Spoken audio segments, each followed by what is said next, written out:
இந்த வீடியோவில் பிரபஞ்சத்தின் 5 பஞ்சபூதங்களுக்கு இடையிலான உறவை ஆராய்வோம். நிலம், நீர், நெருப்பு, காற்று மற்றும் இதர் ஆகாயம். காலபுருஷ அட்டவணையில் முதல் வீடு மேஷம், நெருப்பு பஞ்சபூதத்துடன் தொடர்புடையது. இரண்டாவது வீடு ரிஷபம், நில பஞ்சபூதத்திற்கு ஒத்திருக்கிறது. மூன்றாவது வீடு மிதுனம், காற்று பஞ்சபூதத்துடன் இணைக்கப்பட்டுள்ளது. நான்காவது வீடான கடகம், நீர் பஞ்சபூதத்துடன் தொடர்புடையது. இந்த வரிசை நெருப்பு, நிலம், காற்று மற்றும் நீர் அடுத்தடுத்த வீடுகளுடன் தொடர்கிறது. ஆகஸ்ட் சிம்மத்தின் வீடு நெருப்பாலும் கன்னி நிலத்தாலும், துலாம் ராசிக்கு காற்றாலும், விருச்சிகம் நீராலும் வகைப்படுத்தப்படுகிறது. அதே போல தனுசு ராசிக்கு நெருப்புடனும், மகர ராசிக்கு நிலத்துடனும், கும்பம் காற்றுடனும், மீன ராசிக்கு நீருடனும் தொடர்பு உள்ளது.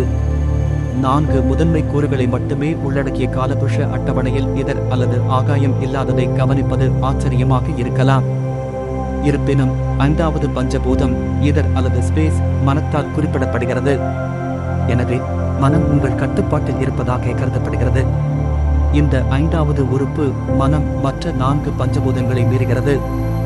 4 பஞ்சபூதங்கள் எப்போதும் தனிப்பட்ட வளர்ச்சிக்கான சிறந்த சூழலை வளர்க்கவில்லை என்றாலும், மனதின் சக்தியை பயன்படுத்துவதன் மூலம் நீங்கள் நல்வாழ்வை அடைய முடியும். மனதின் மீதான கட்டுப்பாடு உங்களை வாழ்க்கையின் வரம்புகளில் இருந்து விடுவிக்கிறது. ஜோதிடம் மட்டும் உங்கள் நலனை தீர்மானிக்க முடியாது. மனதின் கட்டுப்பாட்டின் மூலம் உங்கள் தனிப்பட்ட வரம்புகளை நீங்கள் மீற முடியும்.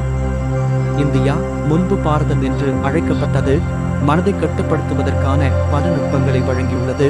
பிராணாயாமம், யோகா மற்றும் ஞான யோகா ஆகியவை பொதுவாக நடைமுறையில் உள்ளன.